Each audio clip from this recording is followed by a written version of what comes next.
Even though college football is front and center right now, less than 3 weeks until the openers, everybody, there's a lot going on in the sports world. The NBA schedules are starting to trickle out. The Olympic fun has got us thinking about the next games. And yes, of course, there's football to discuss. So why limit ourselves to one topic? Tulsa World columnist Berry Tramel and I are going to talk about 3 big things next on the Jenni Carlson Show. Before we get to that, I want to encourage you to subscribe. First, to my YouTube channel, at Jenni-Carlson. Just hit that subscribe button. It's free, it's easy, but it really helps me a bunch. So please subscribe today. Then I hope you'll subscribe to my website, Beyond the Box Score. You can subscribe for free, or if you want to support my work, you can do that starting at $8 a month. I hope you'll consider subscribing no matter what level at jennicarlson.substack.com. Well, Barry, the cool temperatures are gone, but are you still getting fired up about the start of football? I am getting fired up, although when we were sitting out at practice the other day and it was 98 degrees or whatever, I thought, man, can we get a break for August 29, 30, 31 when this season kicks off? Oh, it's going to be miserably hot, but yeah, I'm always fired up for the start of football season, no doubt about it. Well, let's get started on our big things. Big thing number 1 is don't go to Vegas on Barry's Big 12 picks. BT, you have picked Utah and K-State on my show. Then in the Tulsa World, you did a big predictions column for the Big 12, and you picked UCF. And I don't even know if you've made any other predictions. What in the world is going on here? Well, let me tell you what's going on. I can't remember what I've said. I always tell people, I don't remember what I said, but I stand by it. But, yeah, we did back-to-back shows, and you didn't ask me about who I picked specifically, but you said who's going to – I forgot how you termed it, but I had to come up basically with a Big 12 champion, and I somehow didn't come up with the same one I did. But I'll take what I put in print to the bank. That's what I've always said. You know, I do a lot of radio, and sometimes I say, don't hold me to what I say on the radio, because that goes in, I don't know what's going on. But what I put on print, on paper, that stays. So I guess I'm picking the Knights of Central Florida as an upset in the Big 12. But you know me, Jacko, for the most part, I don't take credit when I am right. Outside of the 1990 Final Four, I aced that one 34 years ago. Arkansas, UNLV, Georgia Tech, and whoever else. So, I mean, I've gloated about that for a long time. But otherwise, I don't really, I don't gloat on my predictions. So, I feel like I deserve a little grace for getting scatterbrained on these 2024 preseason picks. Well, if UCF is an upset, you've kind of maybe found a sweet spot with upsets with the Knights as your Big 12 pick, and you're sticking hard and fast to Ole Miss as your SEC pick. So you're liking the chaos, I think. Yeah, you know, in the SEC, it's just so schedule dominant. You can make the case that, you know, if Ole Miss can just upset Georgia, they've got a better chance than Georgia does to win the SEC. Of course, upsetting Georgia is no small task. But, you know, the schedules are so lopsided. It's not that way in the Big 12. A lot more equality in the schedules of the Big 12. But I do like Ole Miss. I think Jackson Dart's a good quarterback. I think they got a shot to do a lot of things. That's going to be a tough game for the Sooners. I think it's October 26th down in Oxford. Yeah, that's you're right about the scheduling being a determining factor of who makes that SEC title game. And to some extent in the Big 12, that's true as well. One thing I will say about your Big 12 picks, I have yet to see you pick Oklahoma State. Are you not believing in the Cowboys having a chance to win the whole thing? Well, I am. I'm just, it just hadn't developed. I think OSU's got a good chance to do well and make it to Arlington. I think I picked them to make it to Arlington and lose to UCF. But, I think OSU's going to have a good team. I think it's going to be wild, especially, for September for OSU. They could be out of the race come October 1st. They could be dominating the race, or they could be sort of right there in the pack with a lot of teams. So those back-to-back games, Utah, K-State, it's going to be wild. Well, and the way the Big 12's been, they could be out of the race 2 weeks in and find themselves back in at some point later in the year because it's really hard to gauge where the Big 12 is going to go. So lots yet to be determined on that. Okay, big thing number 2. We know that Jayden Gibson is done for the season. Brent Venables announcing after practice on Tuesday that the injury that had been reported that Jayden Gibson suffered is season-ending.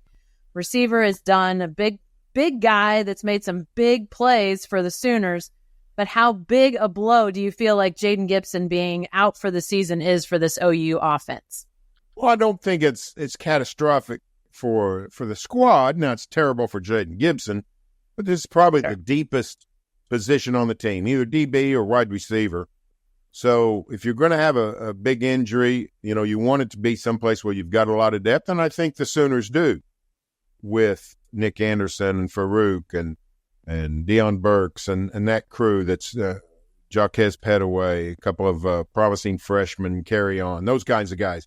So they got a lot of guys, but I do think Jayden Gibson, he was such a unique player, 6'6", and so tall and such a target, wanting to go more deep this year with Jackson Arnold on the long ball. The deep balls are a place where your tall receivers really can make a difference because they've sort of got time to set themselves and sort of position for rebounding. It almost becomes a basketball play. He's perfect for that. This is not a timing. It's not a timing route. It's not a quick hitting throw. Those kinds of things. So it's going to be a big loss, but it is a place where OU's got a lot of talent, and I think can sustain an injury like that.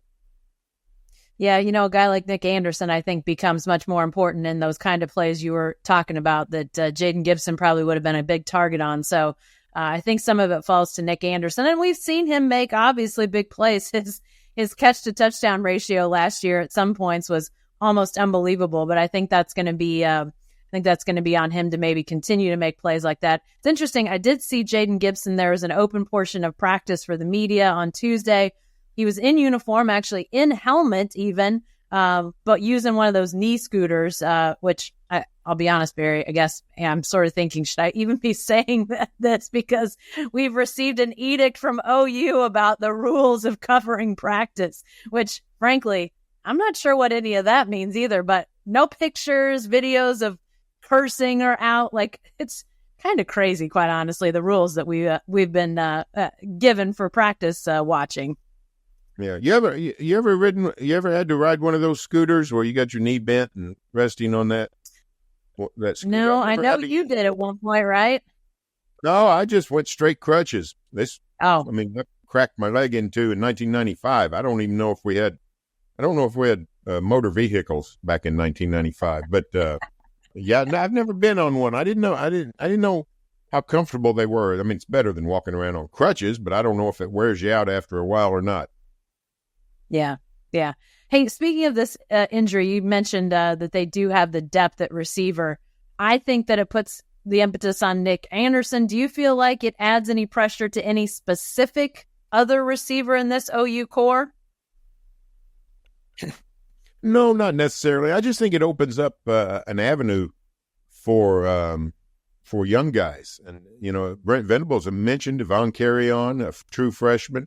I think a guy like that, receiver's a place where true freshmen can play pretty quickly. Doesn't always happen, but it often does. So, I think that's opportunity for other guys. And somebody like Carry On or Petaway, who's been around a while and hadn't got to play a ton.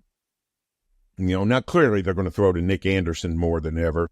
There's no doubt about that. And Farouk, who's been around for a long time, and he goes back to the what was it? Would it have been? Was he was in the Alamo Bowl with Bob Stoops as head coach. Had a big game against Oregon. That was going back 3 years. So some veteran guys are going to get the ball more, but I also think this opens the door for the young guys. And Carry On is the guy who we've heard a lot about, and I love his name. I was sitting there when Brent mentioned him yesterday.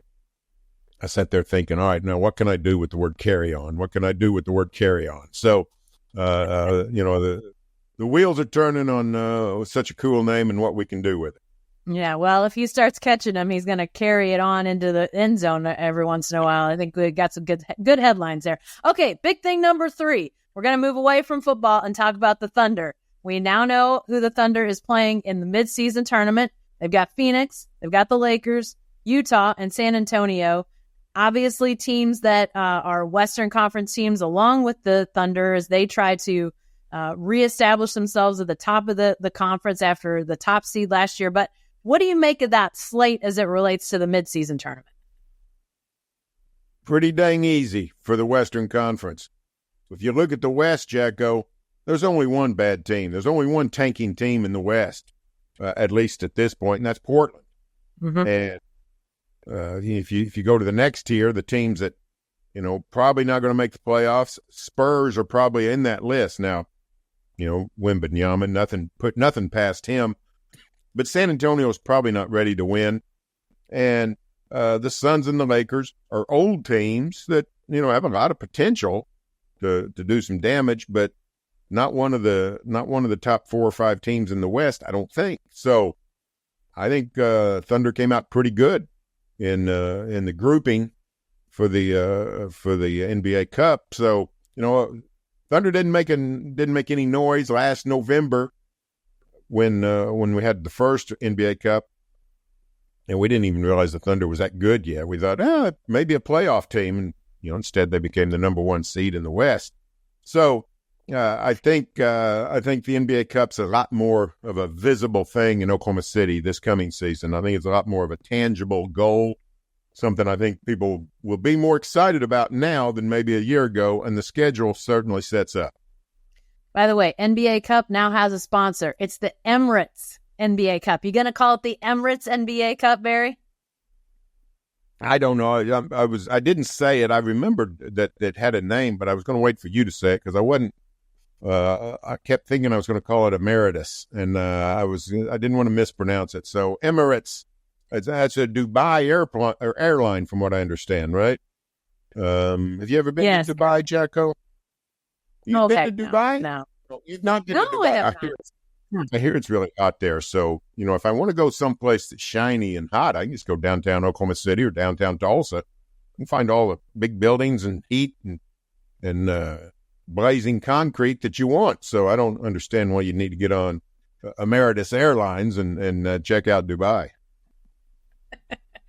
Hey, 2 of these games that the Thunder has within the midseason tournament are going to be national TV games, which leads me to some of the leaks that have been happening with the NBA schedule. As of taping right now on Wednesday, we don't know the full schedule, but we started to hear some of the openers, some of the Christmas games.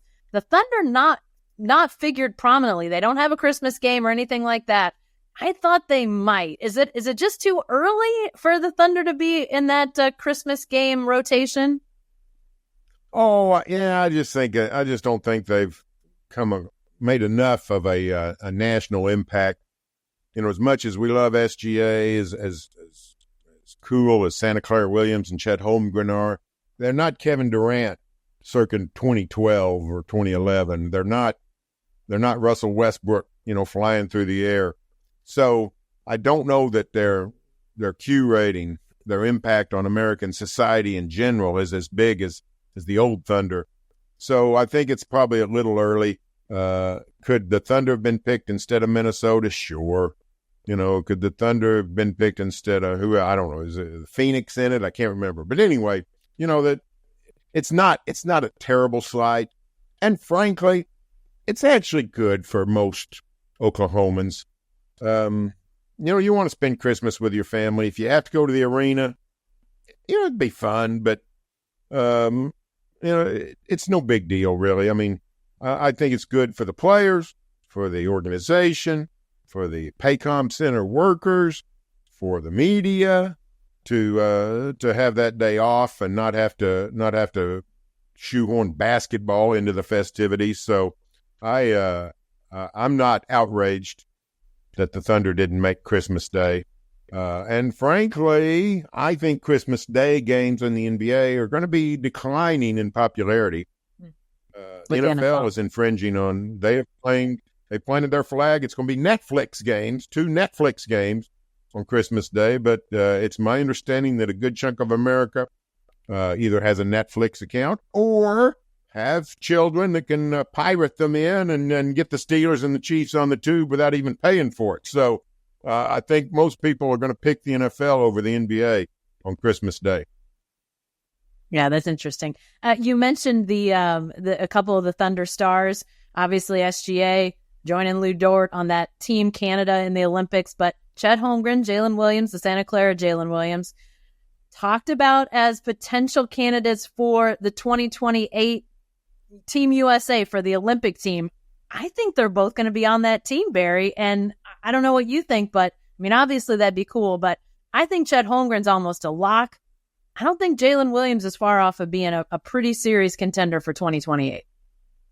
Yeah, it's too far out for me to analyze it too much, but I can tell you this: Bill Simmons, former ESPN commentator, now the Ringer, NBA historian, very huge NBA fan. He suggested that if Joel Embiid had not joined the American team a few months ago, Holmgren probably would have been on this team. Wow. So I think you're right that Holmgren is clearly in line to be an Olympian by 28. The league is full of talented young wings, but in 2028, Santa Clara is going to be, 27 years old in the prime of his career and is just going to be a total load. He already is a total load, a budding superstar. So I think it's quite likely he would be on the team. So we might have now you put Holmgren and Santa Clara on the American team, and then all of a sudden when they play the Canadians, my loyalties are going to be sort of back, I guess, where they ought to be. Everybody's upset that I was flying the maple leaf flag for the Canadians in Paris. But, hey, SGA and Lou Dort, they held up their end well. Canada went out not because SGA and Lou Dort didn't show up. It was a couple other guys. So SGA, I'm sure, is going to be a longtime Olympian, and Canadian basketball fortunes continue to rise. For sure. I can't think about 2028 without thinking about Oklahoma City's role in the 28 games. Did you ever think that we'd be awarding Olympic medals in Oklahoma City, Barry? No, it's crazy to even think of. Occasionally you see it's happened with Tulsa. I can't remember if it's happened with Oklahoma City, but it's happened with other American cities, sort of mid-range cities, big cities, but not metropolises with millions and millions of people, where they make sort of a faux Olympic bid just to drum up publicity. And, you just sort of laugh it off and don't even think about it. But then all of a sudden now here, we truly have some Olympic events. Looks like coming to Oklahoma City. And one of them is softball, which everybody's crazy about. But some of the canoeing and stuff, I watched a little bit of it. And some of that stuff is, the kayak. I forgot the name of it, but where they... Kayak cross. The kayak cross, it's basically sort of bumper boats. Yep. It's bumper boating is what it is. And then they do a 360 roll at one point. It's fantastic fun. So I just thought it was great. So we get that kind of stuff in Oklahoma City, and I think people will be really embracing it. And I saw somebody write the other day, and I thought it was a very sharp thing to say. Let's not get behind kayak cross and canoeing and these aligned events in 2028. Let's do it way before then. Let's get fired up about it now. Let's become experts in it. Let's support all the events coming through, so that when the Olympiad arrives in 28, we're fired up and we're ready, and we have zero adjustment period. I think that'd be the best plan for Oklahomans. Yeah. All right, before we let you get out of here, Barry, tell us what you got coming up in the Tulsa World. Got a few things I'm sort of fired up about. I got an Olympic column coming up. Kelly Garrison Funderburk was an NCAA champion for OU in the 80s, was on the 88 Olympic team, and was in the middle of a very similar scandal judging dispute that cost the Americans the team bronze in 1988, very similar to what we see with Jordan Childs today. So talk to Kelly, and that's going to be a nice piece. I've also got a Sunday piece on is Norman, not OU, is the city of Norman SEC ready? The city fathers are trying to get, the town up to speed for the SEC. I find that interesting. Yeah, great stuff. All right, TulsaWorld.com/sports and /subscribe if you need to get in there and subscribe. All sorts of good stuff there. Thanks for joining us, Berry. You bet, Jacko. See you later. That's all the time we have for now, but please subscribe to my YouTube channel and my website, Beyond the Box Score. It's easy and it's free, but if you want to support my work financially, I would appreciate that. You can do that at jennicarlson.substack.com.